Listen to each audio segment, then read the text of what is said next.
Hi, yearbookers. I wanted to check in today and make sure that we're all up to par on the new things that you've received so that when I see you on Tuesday, we're ready to move forward. First, I want to apologize for not being able to Zoom with you on Tuesday. I had every intention to do so, but Mr. Williams and I were filming the yearbook commercial that we were all going to film together, but you couldn't be there.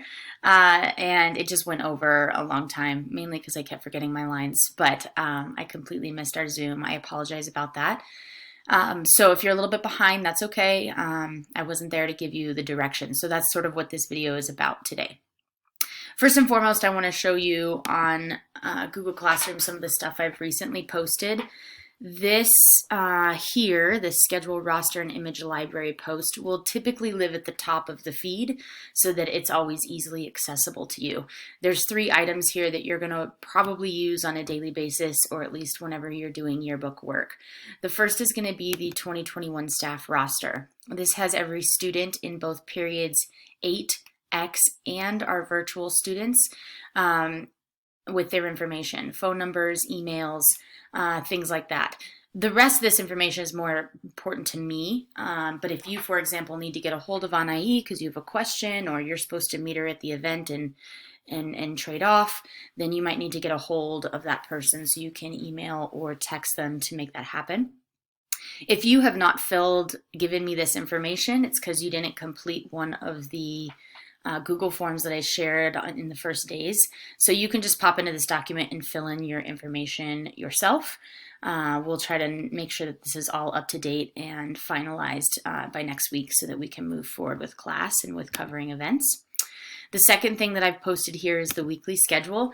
I will do my best to keep this at least a week, if not 2 weeks out. Like I'm a little behind right now. I need to get on and schedule the rest of the month, which I will do. But this shows you essentially, where the event is, when it is, the timing, the location, if there's any particular notes for the event, certain pictures you need to get, certain things you need to consider, I will add those to the notes column. A few things to consider when it's time to cover an event. First of all, you want to verify that the event is not canceled or changed in any way. Any cancellations or changes that I know of, I will update on this document, and sometimes those don't come to me as quickly as they should. So it's always a good idea the day of your event to reach out and ask me if it's still happening, and I'll talk to the coach or to the event leader and make sure that everything is still a go. You have your location here. The location is pretty simple. Therefore, if you don't know where Murphy Creek Golf Course is or England Park, you'll want to put it into your GPS and make sure you know where you're going before you head off to the event. Thirdly, you want to make sure you arrive about 15 to 20, in some cases maybe 30 minutes early to the event. The reason why is some of the best pictures get taken before the event starts. This is when people are getting geared up, they're excited, nothing bad has happened yet, they're warming up, they're bonding. These are going to be really, really great photo opportunities. So you always want to arrive to the event a bit early. Lastly, whoever is scheduled for the event is here. If it says ×2, it means you're covering both games or both time periods. I did this for softball on Tuesday, and I found it to be incredibly long, so I will do my best to not schedule you for more than one event in a day because it just tends to be too much. So for example, Lila, on Tuesday, I'm going to come join you and take JV pictures, and then you'll be able to take off after the varsity game, okay? So that's about it for the schedule. If you ever have any questions about the schedule or what things look like, or they don't look right, or you can't do it, you need to communicate with me as soon as possible, because in some cases, it's our only opportunity to get photos. For example, this golf tournament actually was canceled. It was like one of our last chances to get pictures. We do have regionals. I hope they make it to regionals. They might not, but if they do, we'll definitely need to get there to get pictures as well. So if you can't make it, let me know immediately because we've got to get somebody there in most cases, especially with sports. The third thing I'm going to show you that I'll give you more direction on in class on Tuesday is the image library. This is where all images we take for the yearbook are going to live and be housed. Once the best images are selected, they will be uploaded to our design program. But we keep everything in Drive for a couple reasons. Number one, it's really easy uploading, like straight from your phone. Number two, the school's always asking me, coaches are always asking me for images. And it's much easier for me to get those things to them this way.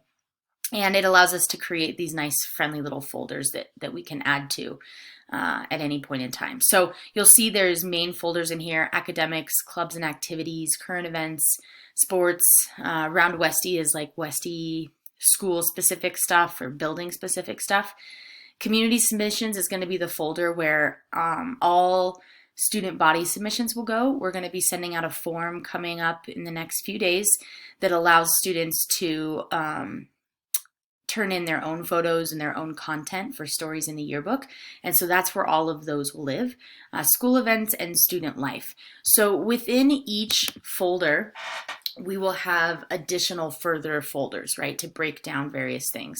So the culinary class is an academic event, so it would live under the academics folder. Last week they were making breakfast burritos, so I went in to eat one and I took a camera so that I could get some pictures, and I took some, right, and I uploaded them here to Drive. I started a new folder under academics called culinary arts. Now, most likely these won't be the only pictures we'll take of culinary arts, and we want to make sure that everything is divided up really, really well. So when we go to write stories, everything we need is where it's supposed to be. So because this won't be the only pictures I'll take of culinary arts all year, under the culinary arts folder, I also have a folder specifically identifying that day that I was taking those pictures.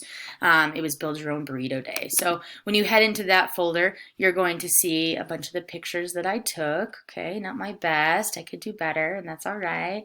All right, so I have these pictures here, and at some point I need to go through them and decide which ones are the best. And we're going to talk about on Tuesday how to do that and what that looks like. Once I've determined the best photos in the folder, then I'm going to place them into this folder. And then this is the folder that will be used to upload to our design program. Again, I'll go through this more specifically on Tuesday. So if we head back to the image library, let's see, I'll just show you like around Westy here. We've got the fire drill, we did that one day. The new normal is an example story I'm working on about what school looks like now.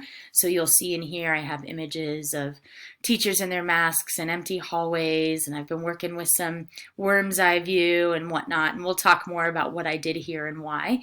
But again, at some point I need to go through and identify which of these photos are the best ones and place those photos in my best folder. Right now this folder is empty because I haven't actually done that process yet, okay? When we go into sports, I do want to show you sports real quick because it's going to be the most specific organization process. If we go into sports here, you'll see that we will eventually have fall, winter, and spring. And so right now we're in the fall. If I click into fall, you're going to see all the sports that are currently happening in fall: boys golf, softball, and cross country.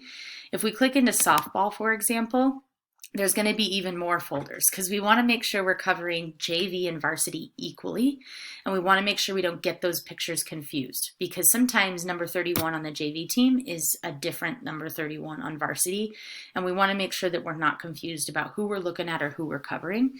So I took a bunch of pictures of varsity that day, so I'm going to go into varsity to just show you that again there's going to be further breakdowns of organization, right? We don't just want every single picture of varsity we've ever taken in one folder. We don't know what we're looking at. So when you upload pictures to Google Classroom, you want to make sure to create a folder for the specific game. Westy was playing Prairie View that day, so I have a folder for Prairie View. They're not going to play Prairie View again, so this is going to be the last folder within this section. When I go into Prairie View, you're going to see all of the pictures I took. On Tuesday, we're going to talk more specifically about event coverage. But notice I literally have hundreds and hundreds and hundreds and hundreds of photos in here. Not hundreds. I probably have 100, maybe less. But the idea is that you take tons and tons and tons and tons and tons and tons of photos. And then again, I'll have to go through, determine my best, and place them in the best folder. So on Tuesday in class, I will show you how to upload pictures from your phone onto your Google Drive in these folders. And then we'll talk about that organization. We'll look at some of my example folders. and we'll take a little walkabout to learn about event coverage. What else? What else? What else? I think that's it in terms of what's to come and the new things I've posted. In the meantime, before I see you on Tuesday, you need to make sure you've done a few things. Number one, you need to make sure that you have done the photojournalism activities on Empower. So if we go into Empower here, and I'm just going to open, for example, period 8. Okay, we have journalism basics. And then you'll see this photo composition assignment, this photo story assignment, and a photojournalism quiz. You need to do the photo composition assignment and the photo story assignment, and then take the quiz. Everything that's on the quiz is in these 2 assignments, so you need to make sure to do those. There are videos in them and resources and things to help you understand what you're doing. Both activities require that you go out and take some pictures. You need to take at least 3 strong photo composition photos and 8 photo story photos, because there's 8 shots in a photo story. I will show you my photo story and my composition pictures on Tuesday in class, but do your best to see what you can do with this. Ideally, your photo stories that you create are going to be tied to something that has to do with Westy, so that we have some backup content to put in the yearbook if we suddenly have a hole that we need to fill. So your photo composition can be playing around with anything you want. In the photo stories, I'd really like you to try to make it about a Westy student or an object that the Westy student might use, or a process or an activity that a Westy student might do. Okay, as you can see here, nobody in this period has completed these assignments, and I was hoping at least photo composition would be done by this point in time. So it looks like as a class in general, we have some catching up to do. So during this weekend, take out your phone, go take some fun pictures, get excited, get creative, and get these 2 things uploaded so that on Tuesday we can talk about how to upload to Drive and then how to cover an event. And hopefully in that same day, if we have time, get on our design program and start learning how to upload there. All right, so I think that's all I'm going to leave you with. I think that's plenty of work considering that a lot of us are behind. If you're ahead, you're done with the photo composition story, or you're done with the photo stories as well, go ahead and take the quiz. That'll be your only homework for the weekend. And then when we come back on Tuesday, we'll get rolling with event coverage, and then move into how to interview, how to get information and research for your stories. And then in the next 2 weeks, we'll be jumping online and starting our own stories. You will have department duties coming up. I've just been sort of waiting until we get some initial assignments in here before I throw more stuff on you. So I hope that you had a good remote week. I know it's been strange. You may check in with me at any point in time that you need to. You can email me, you can send remind, you can check onto the Zoom. I would really, really love if everybody showed up to class on Tuesday. So please don't miss out. Come hang out with us and let's start creating this cool yearbook. I will see you all then. I hope you have a good weekend. Take care.